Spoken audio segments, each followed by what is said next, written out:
right, so we are going to play with some inequalities today. Do you remember inequalities back from way back? Let's pretend we have a little number line here. I'm going to make my number line in orange simply because my orange pen is a little sketchy. And I apologize for the shadow. My lighting in this room is a little sketchy. I'm not doing this at school. This is my sewing room, and I've got a light bulb out. So -1, -2, -3, -4, -5. All right, so let's just pretend. Let's pretend I'm going to do this one in black. Let's say I have x is less than 4. So I come over here to 4. So it's less than 4.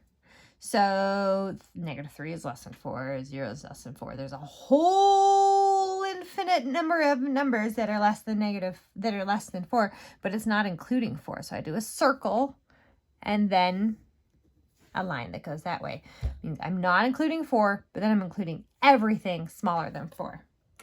What if I have x is greater than or equal to -1? This time it's greater than or equal to. So I have a dot on -1 because it could equal -1 this time, and it's greater. So 0 is bigger than -1, +1 is bigger than -1, and we've got our arrow going this way. Do you remember that? Do you remember that's just, I don't remember when we do this, but it's been a couple years, so hopefully you guys can remember how to graph them this way, because we are going to be doing a little bit of that, but except we're not going to be doing this. We did this. This is so, 4th grade. We're going to throw a little wrench into it, and we're going to toss in some algebra, okay? So let's pretend that we have, I'm going to draw my number line again. Just a little number line. 0, 1, 2, 3, 4, 5, -1, -2, -3, -4, -5. Okay. So let's say that I have 3 is greater than or equal to x plus 4. Okay? So 3 is greater than or equal to x plus 4. And you're looking at like, what in the world am I going to do with this? Like, Mrs. Barlow, what the heck? For now, we're just going to ignore this sign in the middle. And we're just going to do the addition and the subtraction that we need to. When we get into multiplication and division, that's going to throw a wrench into it. But for now, we're going to ignore this sign and pretend like it's an equal sign. And we're going to do the math like we normally would. So I would need to get this x alone. I'm going to subtract 4 from both sides because the opposite of addition is subtraction. So if I do it with addition, I undo it with subtraction. 3 minus 4 is -1. So -1 is greater than or equal to x. Or I could say that x is less than or equal to -1. Remember, if we flip-flop it, then we flip-flop the sign. Okay.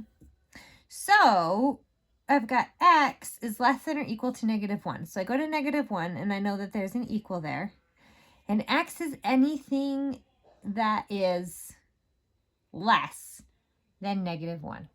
Is -2 less than -1? Yes. Is -3 less than -1? Is -5 million less than -1? Yes. So we're going to do this, show an arrow going out there saying, hey, this goes on forever and ever. Everything less than -1. We even have -0.000001. It's less than -1, and it's included. What if we have one that doesn't have the equals?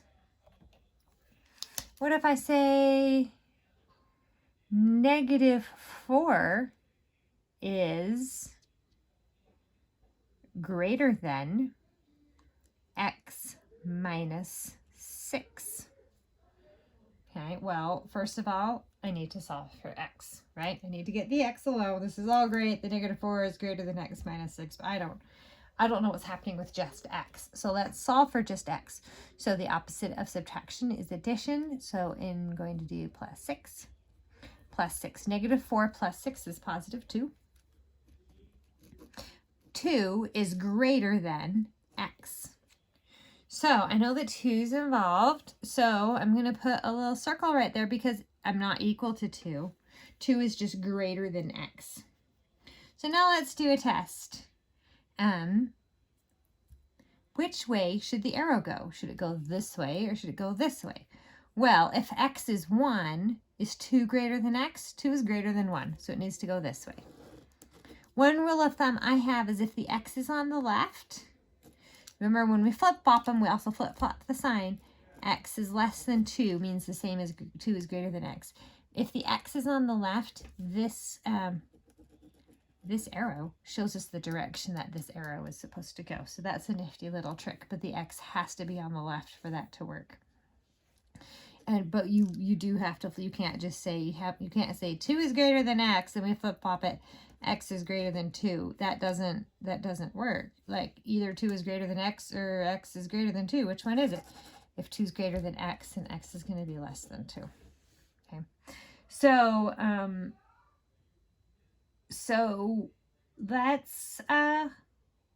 let's do a couple. I'm going to do one from your assignment. I'm going to do number 2 from your assignment. So number 2 in your assignment says, oh, not with that pen. I need to get rid of the orange pen. Number 2 says 4x plus 3 is less than 5x. So I've got to get the x alone. I have 4x, I have 5x. Let's combine some like terms. The 4 is positive, so we need to do minus 4x to get it. Minus 4x. 3 is less than, let's see, 5x minus 4x is just 1x. I'm just going to put in x. I don't need to put the 1 there. 3 is less than x, which means that x is greater than 3. So we've got our number line. What is this going to look like? We've got 0, 1, 2, 3, 4, -1, -2, -3, -4. So x is greater than 3. So it doesn't include 3. We're not greater than or equal to. And then we go that way because it's greater than. If we substitute in 10 for x, is 10 greater than 3? Yes. Is 5 greater than 3? Yes. Is 1.5 million greater than 3? Yes. Okay, so that we checked it. We're good. So we have some on here that are going to be word problems.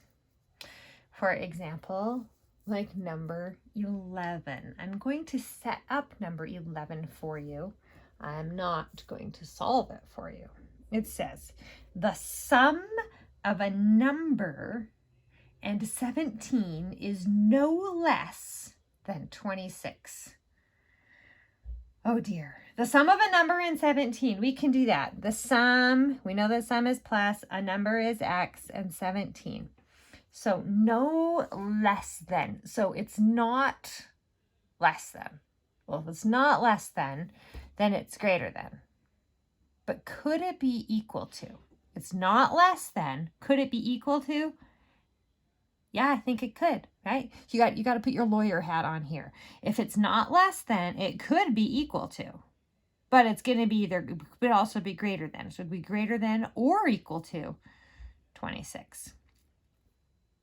What about number 13? If you've noticed, I skipped number 12 because I love you guys. Number 13. 12 is at most a number decreased by 7. Okay, so let's do this one step at a time. 12 is at most. So the biggest that 12 could possibly be is a number decreased by 7. That's the number 7. That looked like a greater than sign for a second there. So let's think about this. At most, a number. So it's not going to be any bigger than that. It could be less than that, but it's not going to be any bigger because it's at most. So it could be less than. Could it be equal to? It says at most. So it could be equal to, because that's the biggest it could be. So 12 is less than or equal to x minus 7. And then number 15, the troposphere extends from Earth's surface to a height of 6 to 12 miles, depending on the location and the season. If a plane is flying at an altitude of 5.8 miles, and the troposphere is 8.6 miles deep in that area, how much higher can the plane go without leaving the troposphere? So I'm going to draw this because I find I have an easier time if I draw. So here's my airplane. Again, you guys wish you had my artistic skills because I am truly amazing. So the troposphere, right, the plane is at 5.8 miles. And the troposphere is 8.6 miles deep. So it's a total of 8.6 miles. And then there's the top of the troposphere. And I guess up here, there's just not enough air for this plane to fly.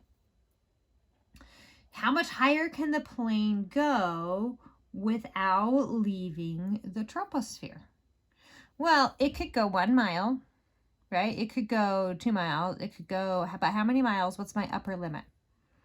So it's got to go less than, right? So the height, we're going to call this the height that it can go is going to be less than or equal to, because it could go to the very, very tippity top, right? It could hang out there at the very, very tippity top if that pilot is a little bit brave and maybe a little bit stupid, right? But it can't go above that. So we've got 8.6, but it's how many more miles? Because we're already 5.8. 8.6 minus 5.8, right? So it could go 8.6 minus 5.8, or it could go 1, or it could go a half a mile, or it could go a quarter mile. So it could go anything. So it's going to be, it has to go less than that. It can't go more than that because then it goes up here, and then we have a bunch of dead pilots, and it's a bad thing. We don't want a dead pilot. He's got his parachute here, but it doesn't even matter because there's not enough air for this poor guy, and he's dead. So I hope that helps you guys. I set these up for you. We did one. These are pretty straightforward. They're not too hard. It's really a lot of what we've been doing and just remembering, you know, if you move your x, we have x greater than 2. If you flip-flop-flop-ly, then we're going to have 2 less than x. That's your biggest thing that you are going to have troubles with today, is remembering to do that flip-flop when you're solving this equality. Good luck. Let me know if you have any questions. I don't think this will be too bad. Bye.